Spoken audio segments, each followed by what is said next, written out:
Video that will go along with the install manual PDF. If there's any major changes between what we're describing here and the PDF, I'll cite that in an email.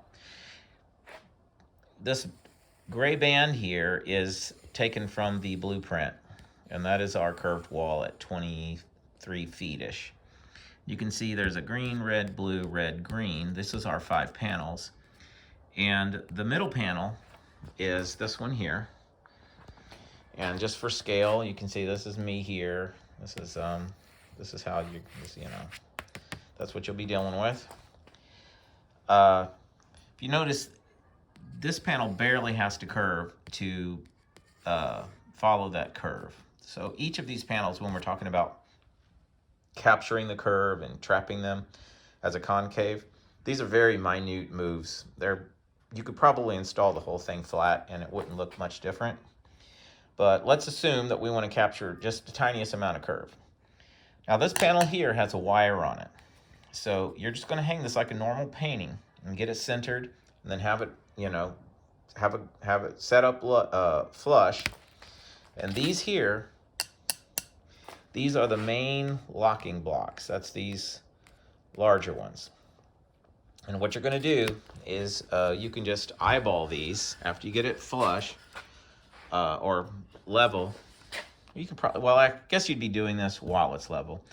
These are going to you can see there's a lot of degrees of freedom on this. These are going to be setting to the wall. These are what you're going to be locking the piece to. Now, this distance plus this distance plus this and this equals 3 3/4 inches. These are the floats. These are what's going to be going. Let's call these little blue guys these things. These will be on the wall, and you want to set these so that these ribs don't interfere with them. And generally, this plus this plus this equals 3 3/4. So between these as floats up against the wall and the wood adding up, both of these are going to be 3 3/4, and that's going to be the distance from the wall. Now let's say you got this thing hanging on the wall, you got it the right height, you got it perfectly level, you've got 4 or 6 of these, however you want to do it, and they're going down, boom, boom, boom. You're going to countersink this, and you're going to screw through this into this piece here. You want this countersunk because this is the tongue of a tongue and groove, this white thing, and you can't have any obstruction for the panel to slide in. So that screw is going to have to be below the surface of this. Okay, so now that you've got one side locked, you've screwed it 1, 2, 3. You want to try to capture a bit of that curve. Now you see the substrate itself has these little grooves cut in it in the back. That's going to give it a little more flex.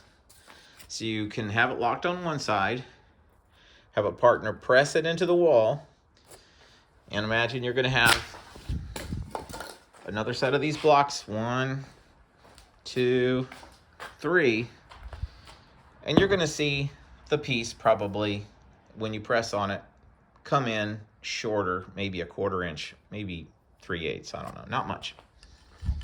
So you can have a partner press on that, make sure it's still level, and then you can lock this one. You're going to countersink these, 1, 2, 3. Now you've got this piece concave to the wall, you've trapped that concave, and you can move to the next panel. Now, these 2 panels here are your 2 and 4 panel. This one is panel number 3. You'll notice they've got these tabs here. You're going to have measurements for this, but these tabs you want to make sure don't interfere with these guys. So you can see these are mounted here to capture on these tongues.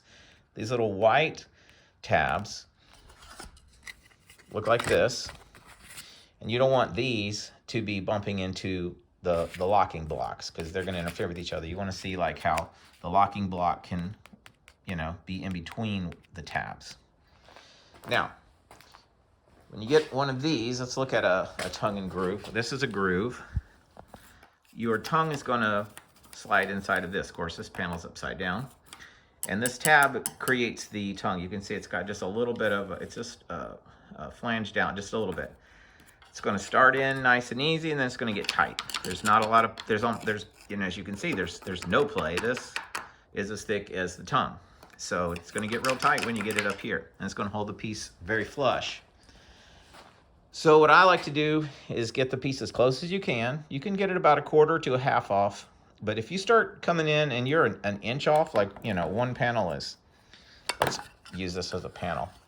You know, one panel's down here and the other panel's down there. You're not going to be able to shove that panel up, up, up, or down, down, down an inch. There's too much friction. You're going to want to be about this close. Then you can tap, tap, tap, and you can get it in there.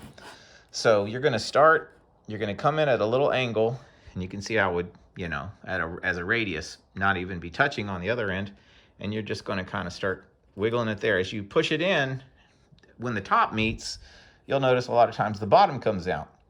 So you'll have to have a partner kind of hold the bottom while the top meets, or vice versa. But eventually you'll get it, and it'll hit rock bottom, and that's not going any further. And that's when you can then, let's say this is tight.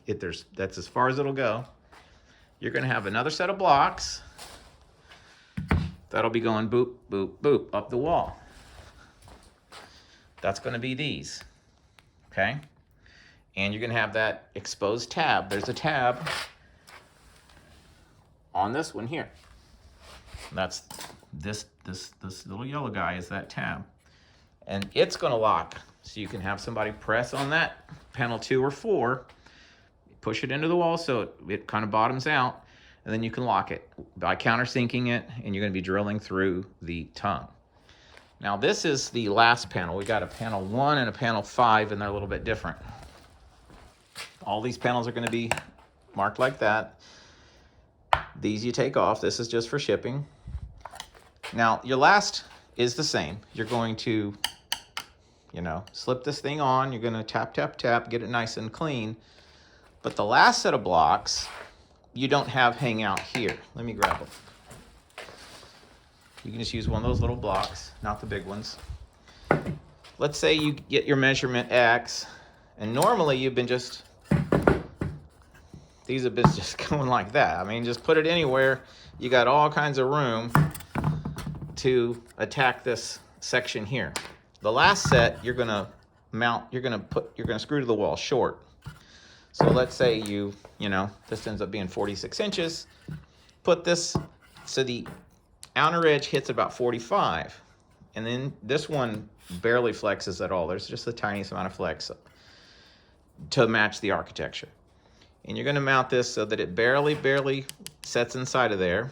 And there's gonna be some special screws that you're gonna screw straight through the art that's gonna connect between here and here. And the screws have those tiny little heads. It's like a star drive, and it'll disappear into the piece. You won't see it.